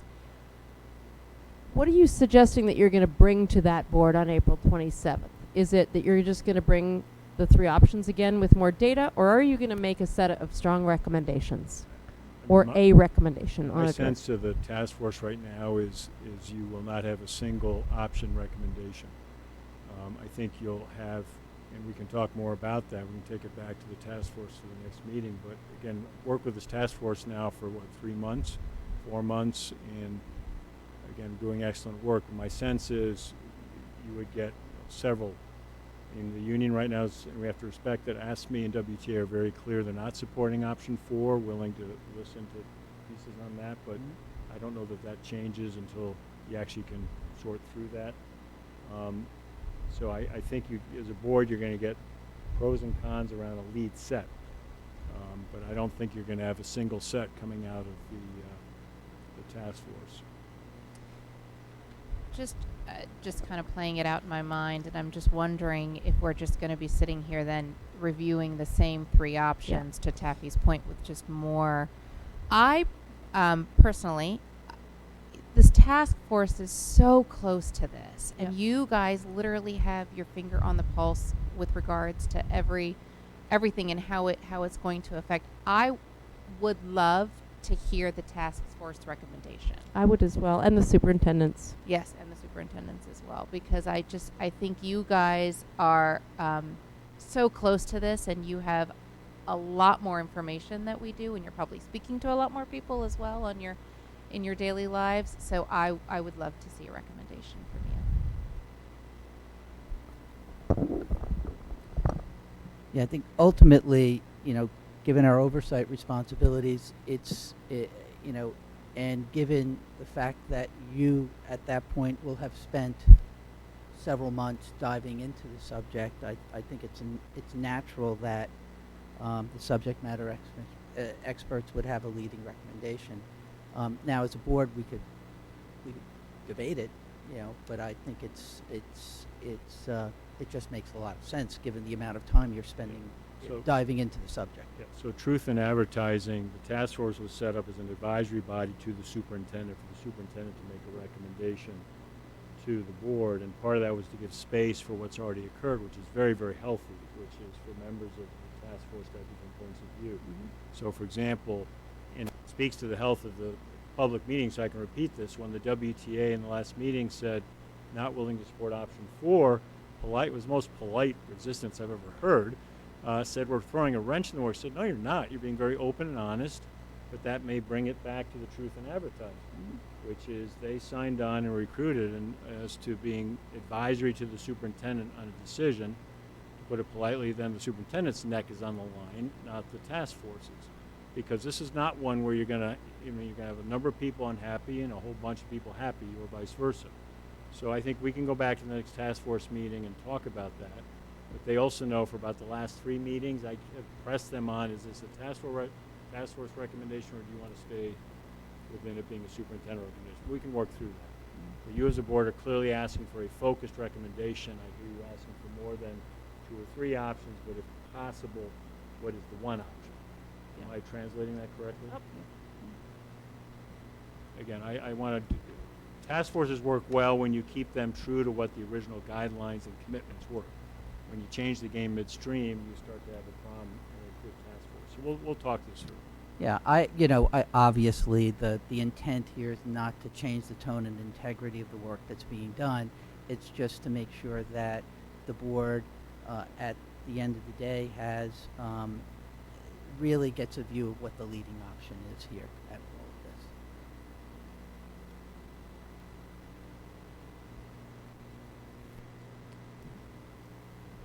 Thank Any you more on again. the subject? Thank you again, everybody. Thank you again. This is a lot of work, and I'm sure there's more to come. Thanks again for all the time and effort you put into this. Really appreciated by everyone. Thank you.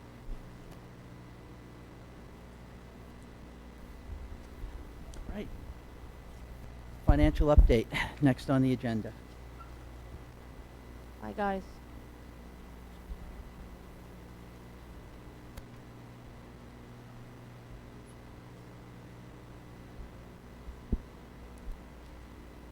Chelsea, good luck on Friday.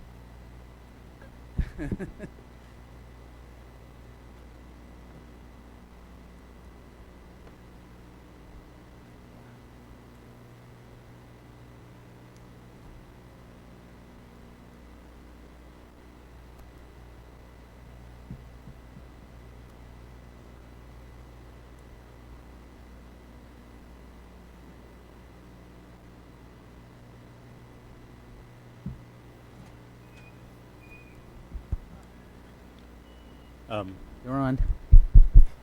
A period 7 update for fiscal 20, almost at 21. We've been on 21 for quite a while now. Just real quick, just running through some of the numbers as to where we are. Through the end of January, we have expended 55% of our budget, roughly 29 million or so, 29,264,455 to be exact. In terms of our encumbrances, we currently have 42.63% still unencumbered, or 22,627,325. We have an anticipated spend, which is pretty much things that we have not earmarked for anything. Well, not earmarked as it are encumbered, of 2.92%, or 1,549,621. Our projected, as of January, our projected deficit is at 367,690, which is slightly down from the previous month deficit of 506,101. For the month of January, we have transfers totaling 208,709. Of those, there's 3 in excess of 5,000, which requires board approval. The first has to do with a salary adjustments for library paraprofessionals or paraeducators. The second has to do with professional services for performance and upcoming performance at WIS.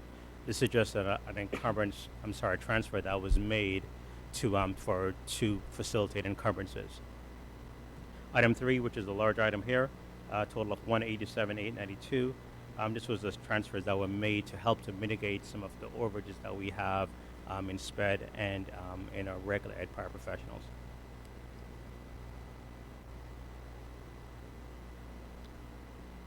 No questions. Might to move on to the. Go ahead. One question, just in terms of the overages now, some of the thoughts around kind of now to the end of the year. Are we still thinking that we're basically going to mitigate those overages before we get to the end of the year? I'm always cautiously optimistic. As you can see from here, I'm always looking for time, because with time you can definitely kind of hedge a bet and get more data to make decisions. We'll definitely come forth in our in March, if possible, with further reductions, if possible, and then we'll just keep going until we get through the end of the year. But I'm cautiously optimistic. Okay. But again, just want to point out as well, I know we discussed that somewhat of our upcoming legal expenditure as well. So we have a lot going on for FY20. So we just have to be cognizant of just everything that we have going on. But we continue to monitor as usual. Moving on to the Internal Services Fund. So for the year-to-date January, we've expended $267,482, which leaves us with a current balance as of January of $1,269,875. And that is the end of the monthly updates. Have a motion? Move that the Weston Board of Education approve the 7th FY20 financial update. Second. Thanks, Gina. All in favor? All opposed? Motion's carried. Thank you, Phil. Superintendent's report? Yeah, you're first. Just a couple things. We've had a couple major recognitions this week. We learned of our 2 National Merit finalists and also our academic decathlon team, which I learned won the states. So we, just to remind the board, we're going to stay with the new plan this year to have 2 celebrations, so we will begin piling up for June. But we'll get some words out on both the National Merit finalists as well as a little more on the academic decathlon. Ken and I are working on a little statement to blast out on it. It's yet again another wonderful accomplishment, and especially on the, if you will, the intellectual rigor side of the house.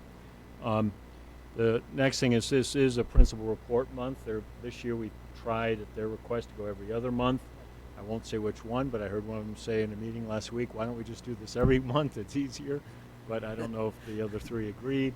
We won't say which one that was. But if, I guess, as we get to the end of the year, we'll debrief with the board on whether... This one's the off month. Yeah, right? we'll debrief with the board as to whether every other month worked. It is a lot to put those together, and the thought was an 8-week cycle on those opposed to 4-week cycle. You're still getting really good information. Fine. And to remind you, we do blast that out to parents and all within the next day or 2. The only other thing I'll say is in the super notes, which are kept brief, this past Friday, it was about, if you will, a kind of walkabout for me in WIS. Been very busy with budget, so a little less present in the schools than is good. But the art there, if you get on Instagram, I try to do a little video. I'm not an expert on that. I try to get up there. But I'm back to my guest reading, and Patty Falber picked this book, so it's really, she left, but it's a celebration of Patty this year. It's a 3rd grade book, and as I open it up saying, in Weston, 3rd graders might feel a bit insulted to be looking at a book with lots of big pictures and few words, but they got the point of this book, which is at the end, it's this lion taking a stand on being different and using his poetic abilities through good words to take a stand. And so with the 3rd graders, we talk a bit about how it's really important in this day and age to take a stand with words, not physically, and to take a stand with good words.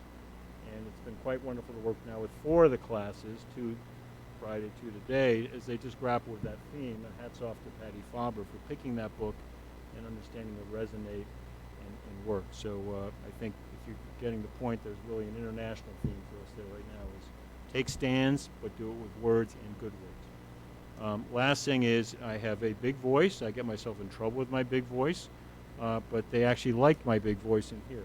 I got thank yous for all my funny voices, so I did appreciate that very much. So anyway, the thank you notes also, it's a nice writing exercise, but anyway, that's my superintendent's report for this month. Thank you. Any of the committee chairs? Gina? In finance, part of what we do every year is we kind of have a review of budget process, and historically we've done that once the budget is like 100% completely done and put to bed. We are not at that point yet, but we want to get fresh thoughts on our part of the process.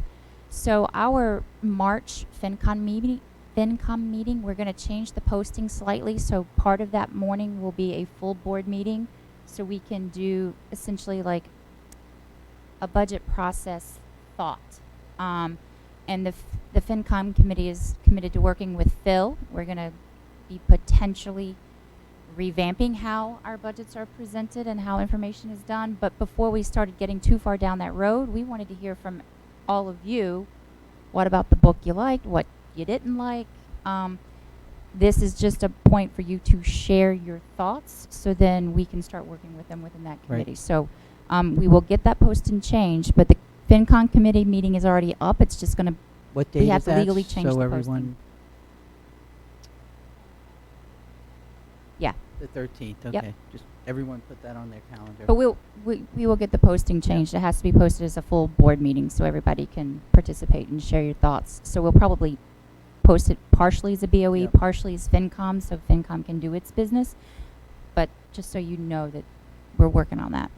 That's great. Thank you.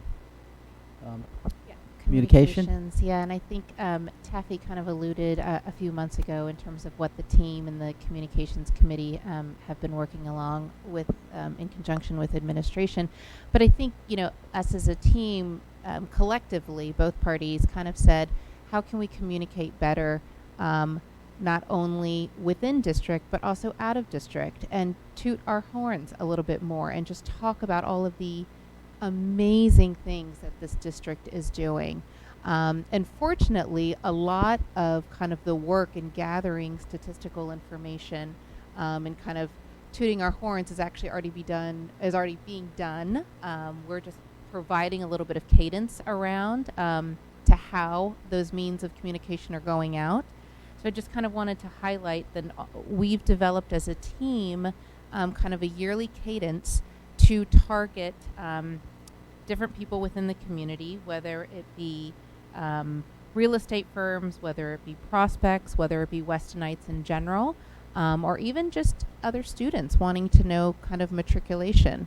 So we're targeting kind of a district brochure to go out on a yearly basis, coupled with noteworthy stats, a high school statistical profile, and then a final end of the year matriculation list for the 12th graders. So now everyone in the community can kind of expect those 4 key means of, of communication to go out and be present not only within the schools, but also town hall as well. Yeah, I was just going to reiterate that we need to do all of our communication work in close alignment with the town and how they do theirs. You know, we can talk about how great the schools are, but we're really talking about them because we want people to move here and go to them. And that's a town issue as much as a district issue. So thank you, Ruby, for all your hard work on that, by the way. Anything else? Just for me, just to give an update, tomorrow morning I'm going to be attending a CABE board chair roundtable. It'll be a couple of hours, and I think it's going to be a good, discussion, and get to hear what other board chairs are dealing with in Connecticut, and potentially bring back some interesting things to talk about. We have some board development work next week that's on the calendar, and probably a few more before the end of the year that will be done in executive session and put on the calendar. Let's see. In terms of hot topics for next month, Bill? Well, we'll have, unfortunately, Louis Bray's retirement in that agenda, unless I promote. That's what's really happening here. You don't really know. A good colleague of mine once said, Bill, there's not a wording or metaphor you've never messed up. So there I go. See, my tongue get ahead of me. But it would be Louis Bray's resignation. That'll be formally in the record. And I think that at the start of the April meeting, yes, we're going to do a little cake. And he'll come back for that. And I know there are some board members who are emeriti who'd worked with Louis. I think the one. Yep, absolutely. Chair. Yep. They going back at least a decade, eh? Yeah. So Yeah. That'll be. But we also, and I know that Louis is as important as the next, but we will have a very active discussion with you still again on school start anytime. Mm-hmm. Anything new we can bring to you. We'll try and get to you something that Wednesday before. That tends to be the rule, but we'll see. Right. It might be the Friday, depending on what we're generating. In the least, you'll, I think, have some more reflections from the task force on tonight's discussion. So those would be the main items. In addition, you will be having your first review of the calendar committee's work, which Ken is leading, and that's a two-step. In March, you get to look at it, correct? Yep. And then, but they as a board get a two-step. They get March, you get to look at it, and then April, you get to vote on it. And we'll see what surprises that committee's going to bring to you about the calendar. So that would be. Now we have had, and I haven't warned Phil of this. We've done an annual operational update. I don't know if we want to do that in March or think about that differently. Yeah, we might push that towards the end of the year. I think that was, please. So if the board agrees, that's why we do this chart. Yeah. That's why we do this, to actually talk about the plan.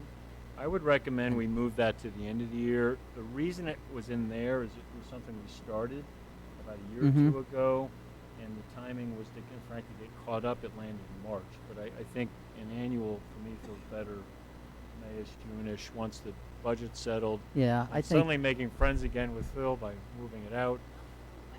You know. Right. So I would suggest we move that. I'll talk to Phil. Yeah, I think that shouldn't be We'll a move problem. that out. Okay. We'll get through the spring season, and then we can do an operational update. Yeah, and Phil assured me that he and Mike are working on the fields as we speak. So, all right. So I think that is really the next 2 months' meetings. Okay. Have a motion to adjourn? Okay. Meeting adjourned. Thank you.